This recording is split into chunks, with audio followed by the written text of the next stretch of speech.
증발 연소고 종이가 분해 연소에 해당하는 부분이고요. 목탄이 이제 고체 가연물에서 우리가 대표적인 표면 연소, 숯, 코크스, 목탄, 금속분, 여기 시험 파악이 잘 나오는 복이라서 이건 고체 표면 연소를 말하는 것이고, 프로판가스는 기체니까 확산 아니면 예온합이 될 겁니다. 예온합은 우리가 이제 기체 연소 형태 중에서 적절한 농도 범위를 구성을 해서 완전 연소 되게끔 만든 거, 그게 예온합 연소라고 했죠. 불완전 연소가 확산 연소고요. 완전 연소가 예혼합 연소를 나타내는 기체 연소 형태다. 이렇게 한번 정리했습니다. 그래서 보기 중에 답은 2번으로 체크될 수밖에 없는 문제였고요. 복습하는 게 이제 연소 형태 종류 묻는 거. 이게 이제 시험의 가장 기본 핵심 문제가 될 겁니다. 자, 4번 문제. 다음 연소 중에서 물질이 불꽃을 내면서라고 돼 있어요. 결국 이제 연소의 4요소, 불꽃 연소하는 것들을 말하는데, 관계없는 건 당연히 표면 연소죠. 이게 이제 3요소만 동반한 연소다라고 표현을 합니다. 자, 근데 사실 이 분해 연소라고 하는 개념은 고체 가해물에서는 불꽃 연소가 맞아요. 고체 가해물에서는 분해 연소가 불꽃 연소입니다. 그죠? 기체가 발생하니까. 그리고 기체 확산 연소는 당연히 기체 연소니까 불꽃이 당연히 나는 거고, 증발 연소도 액체에서 기체가 생성되면서 연소하는 거니까 불꽃이 있을 수밖에 없어요. 근데 만약 요 문제가 보기 1번이 좀 논란이긴 한데, 액체 가연물에서 고비점 액체 가연물은 분해 연소를 할 때 불꽃이 거의 없는 연소 형태를 띱니다. 그래서 1번이 사실 답이 될 수 있긴 한데, 보기 중에 답은 4번이 있으니까 당연히 답이 4번 되는 거고, 여기서 말하는 분해는 고체에서의 분해였다라는 걸 체크하실 필요가 있죠. 자, 다음 5번에 다음 가연성 가스 중 폭발 범위, 연소 범위 문제입니다. 당연히 여기서 우리 시험에 나오는 건 암기를 하셔야 나와요. 그죠? 합셔야 돼요. 시험 문제에서는.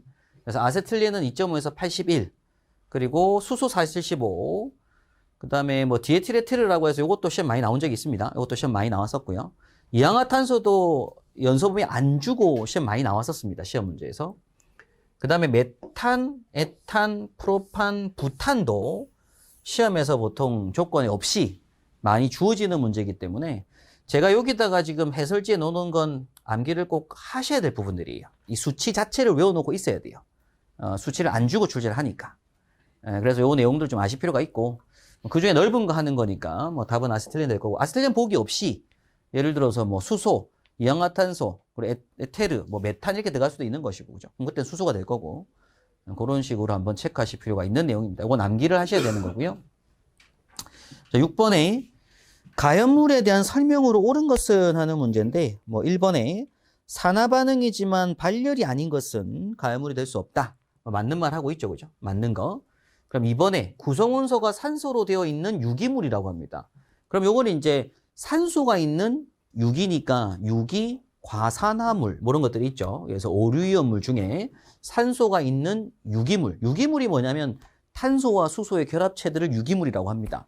탄소가 없는 물질들을 무기물이라고 하는 것이고, 그럼 일단 산소가 있는 유기물, 당연히 가연물 될 수가 있죠. 틀린 말이고, 활성화 에너지는 작을수록 위험한 거죠. 조금만 에너지도 금방 불이 붙으니까. 그래서 클수록이 아니라 작을수록 되기 쉬운 것이고, 산소 친화이 클수록 위험한 거죠. 위험물이라서 가연물 되기가 친화이 클수록 가연물이 되는 거죠. 틀린 말. 답은 1번 이렇게 되는 문제고, 우리가 가연물이 되기 쉬운 조건, 어려운 조건, 이런 부분들도 자주 출제되는 문제가 될 겁니다. 자, 7번 문제. 가연물이 서서히 산화되어 열의 축적, 발열, 발화하는 현상을, 이게 제일 중요한 게 이거예요. 이 단어가 제일 중요합니다. 바로 불이 붙는 개념은 바로 발화하는 개념인 것이고, 열이 축적이 된다라는 개념은 누적이 있는 것이죠. 그럼 스스로 불이 붙는 개념이기 때문에 요걸 자연 발화 또는 보기 중에서 들어간다고 하면은 발화점에 해당되는 용어죠. 우리가 이제 인화점이 있었고 발화점이 있습니다. 연소점이 있고 연소 범위가 있는데, 인화점은 불을 붙이자 말자 불이 붙는 온도고, 발화점은 불을 갖다 대더라도 불이 안 붙고 계속 유지를 하는 거예요. 자기 스스로를. 그러다가